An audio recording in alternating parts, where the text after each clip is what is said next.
क्या बार है यौवन की, जैसे पानी में आग लग गई हो। भूल गए उस दिन की हार?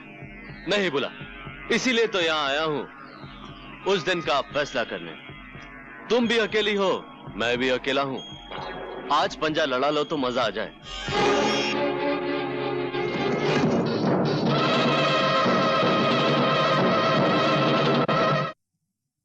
मुझे बचा लो, मुझे बचा लो। एक जानवर मेरे पीछे पड़ा है, वो मेरी इज्जत लूटना चाहता है। फिर आके खड़े हो गए मेरे और मेरे शिकार के बीच में। तुम्हारे हाथों को जुल्म करने की आदत पड़ गई है, तो मेरे हाथों को जुल्म से लड़ने की आदत पड़ गई है। आज मैं तुम्हारा किस्सा हमेशा के लिए खत्म कर देता हूं। अगर मैं चाहूं तो इस गुस्ताखी के बदले में इस पिस्तौल में जितनी आग है तुम्हारे सीने में उतार दूं, लेकिन मैं ऐसा नहीं करूंगा, क्योंकि मैं नहीं चाहता कि जिन लोगों ने मुझे इतना प्यार दिया है, मैं अपने गुस्से की खातिर उनके खानदान का अकेला चिराग बुझा दूं। जाओ, अपने घर जाओ। ठहरो, जाने से पहले एक नजारा तो देखते जाओ।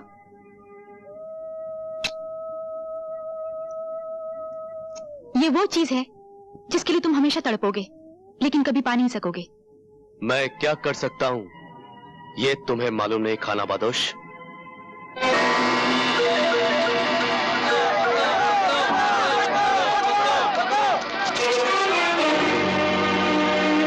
हट जाओ मेरे रास्ते से, नहीं तो एक एक को भून के रख दूंगा।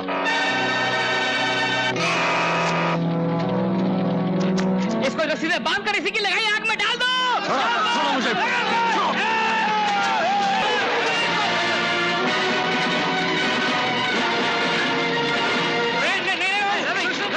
नहीं, हमारी बस्ती को आग लगाई है। मैं तुम लोगों से वादा करता हूं, मैं अपने हाथों से बस्ती बना दूंगा। रवि!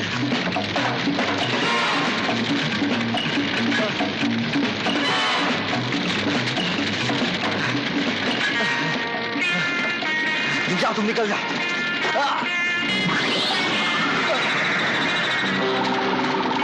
रवि!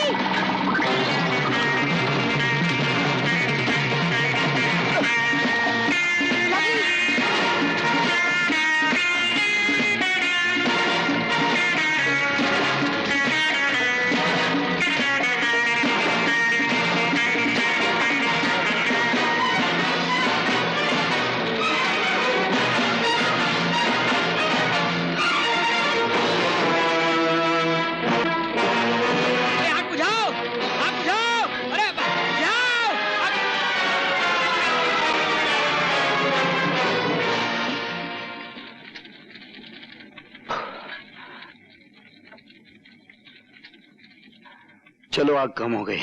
अभी कहाँ कम हुई, अभी तो आग लगी है। क्या मतलब?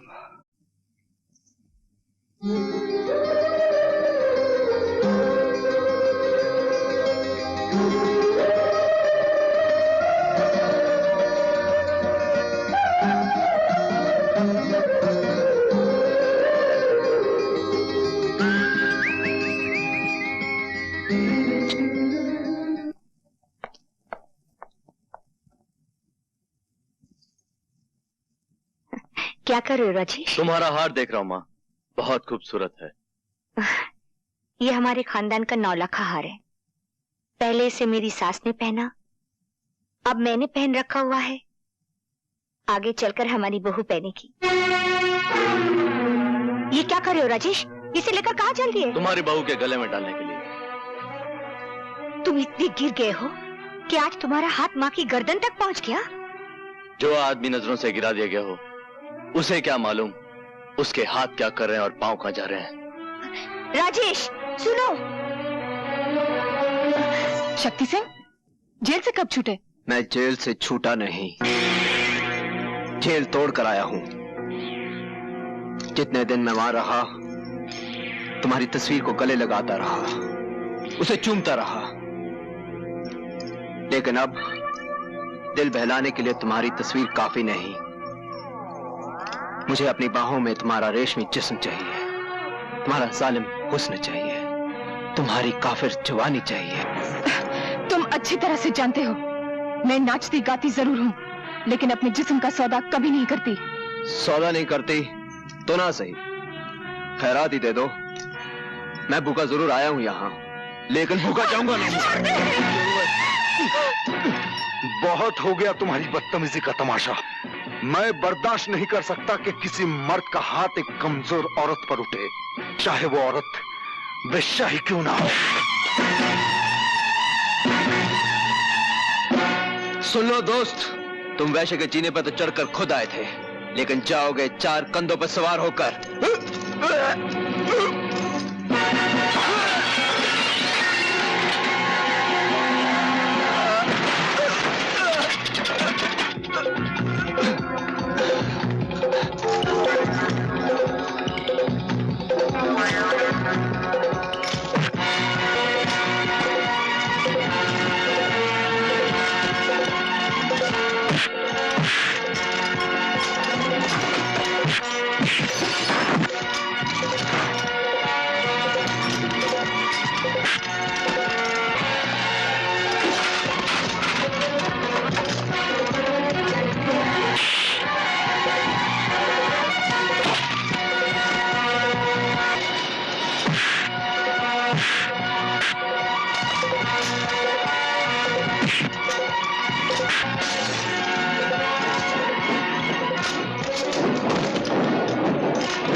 गाड़ी स्टार्ट करो, चलो।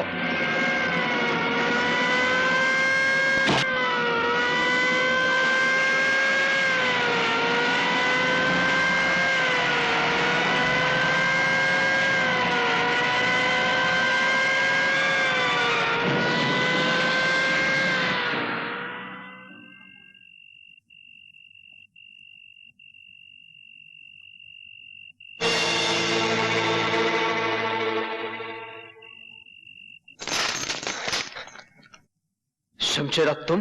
हाँ, उस दिन जेल में जो हमारा तुम्हारा मुकदमा शुरू हुआ था, मैं चाहता हूं कि आज उसका फैसला हो जाए। तुम्हारे सामने बंदूकें भी पड़ी हैं और तलवारें भी, जो चाहे हथियार उठा सकते हो। नहीं शमशेरा नहीं, तुमने अभी अभी मेरी जान बचाई है पुलिस से। मैं सब कुछ कर सकता हूं, तुम पर हाथ नहीं उठा सकता। हाथ उठा नहीं सकते, बढ़ा तो सकते हो। हमें तो तुम्हारी दुश्मनी भी अच्छी लगती थी और अब दोस्ती भी अच्छी लगती है। फिर एक बात बताओ दोस्त, मैं तो उस मोहल्ले में अपनी जान से मिलने गया था, तुम वहां क्या कर रहे थे? मैं अपने एक दुश्मन का पीछा कर रहा था जो उसी कोठे पर गया था। ओह, इससे तो यही जाहिर होता है कि हम दोनों का एक ही दुश्मन है। दुश्मन ने हमारी दोस्ती की जंजीर में एक कड़ी और जोड़ दी है। दुश्मनी वो आग है जिसमें दोस्ती का लोहा तपकर फौलाद बनता है। इसी बात पर एक बार फिर से मिलाओ हाथ।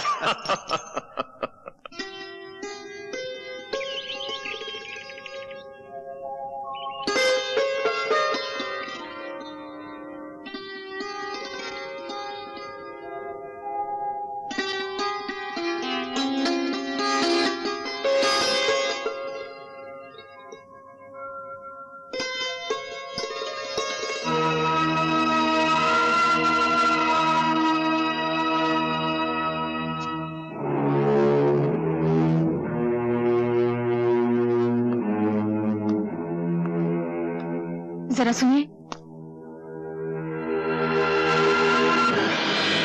अपनी अमानत तो लेते जाइए। अमानत? हाँ, जिस चीज को आप लेने आए थे उसे यही छोड़कर चले जाएंगे आप?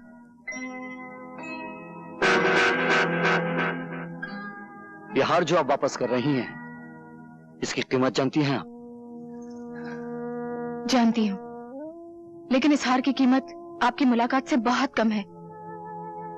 कल रात जब मैंने आपको मुझ जैसी तवाइफ को बचाने के लिए लड़ते हुए देखा, तो पता चला कि शैतानों की दुनिया में आप जैसे इंसान भी बसते हैं।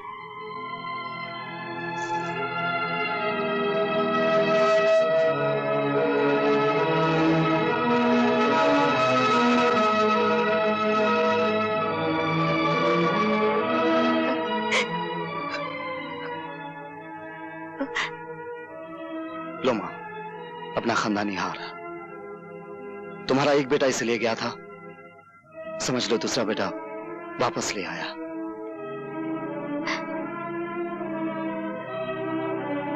हार तो तुम ले आए हो, लेकिन इस खानदान की इज्जत कब वापस आएगी? मैंने सुना है मेरा राजेश पागल हो गया उस नाचने वाले के लिए। जिस तरह आज हाल ले आऊं मां, उसी तरह एक दिन राजेश भी आएगा। तुम्हारी आंखों से जो मोतियों की लड़ियां गिर रही हैं, उसके एक एक दाने पे मैं अपने खून की आखिरी बूंद तक कुर्बान कर सकता हूं।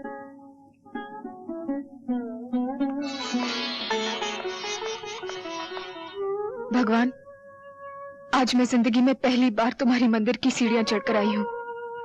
ये कहने आई हूं कि ना तो मुझे तुम्हारी ये दुनिया चाहिए, न वो, न आसमान पे बिखरे हुए तारे चाहिए, और न जमीन के नीचे दबे हुए खजाने। चाहिए तो बस यही चाहिए, मुझे उस बाजार से उठा लो जिसे आज तक मैं अपनी मां की गोद समझती आई हूं, और मेरे सर पर वो आंचल डाल दो जो एक कोठे वाली को घर वाली बना सकता है।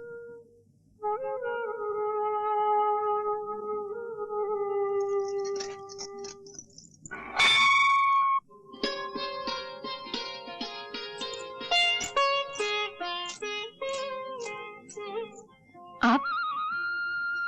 तुम्हारे लिए एक छोटी सी भेंट लाया हूं, इसे कबूल कर लोगी तो समझूंगा मेरे जीवन को अर्थ मिल गया है।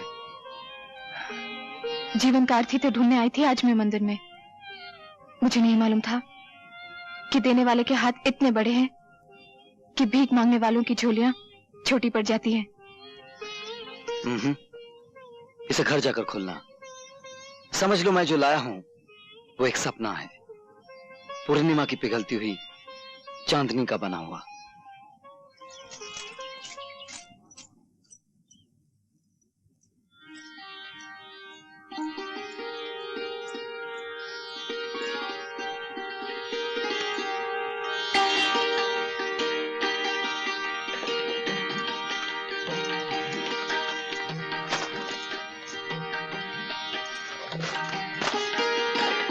सुहाग का जोड़ा।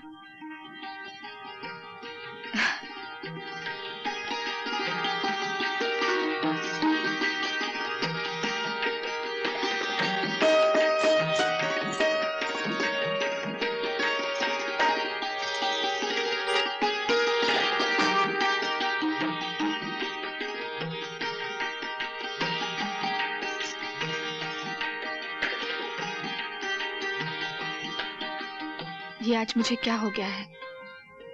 लगता है जो मोहब्बत हमेशा बेगानों की तरह इस दरवाजे के बाहर खड़ी रहती थी, आज दरवाजे के अंदर आ गई है।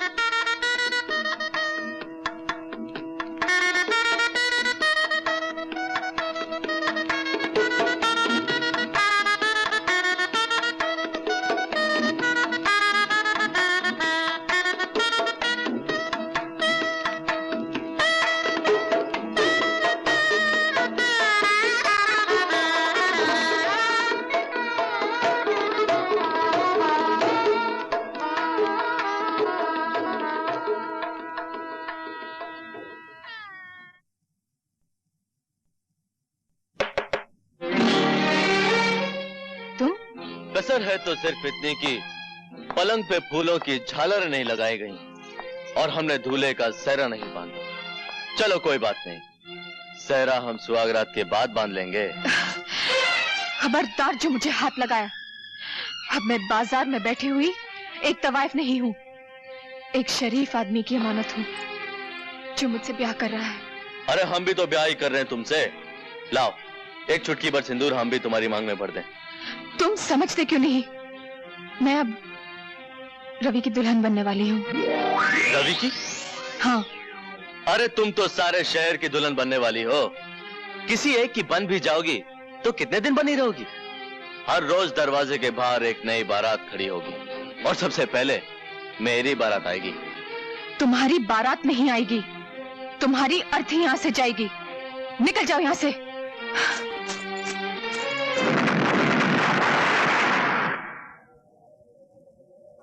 शाबाश, आज रवि की जिंदगी का आखिरी दिन है।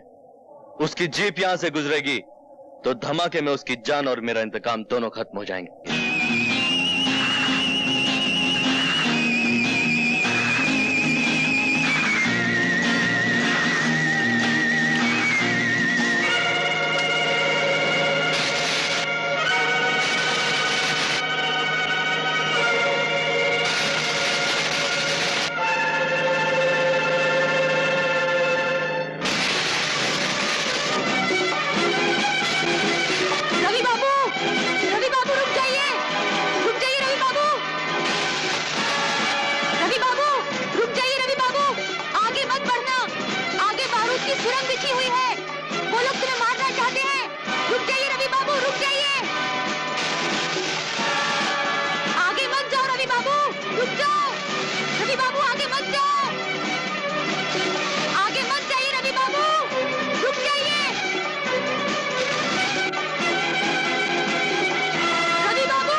रवि, तुम्हें चोट तो नहीं आई? जिन्हें मैं वक्त पे कूद गया था, लेकिन जीप बिल्कुल खत्म हो गई। अरे तुम्हारी जान जीप से कहीं ज्यादा कीमती है। लेकिन ये हरकत की किसने? आपके लाडले बेटे राजेश ने। क्या? वो देखिए भाग रहा है।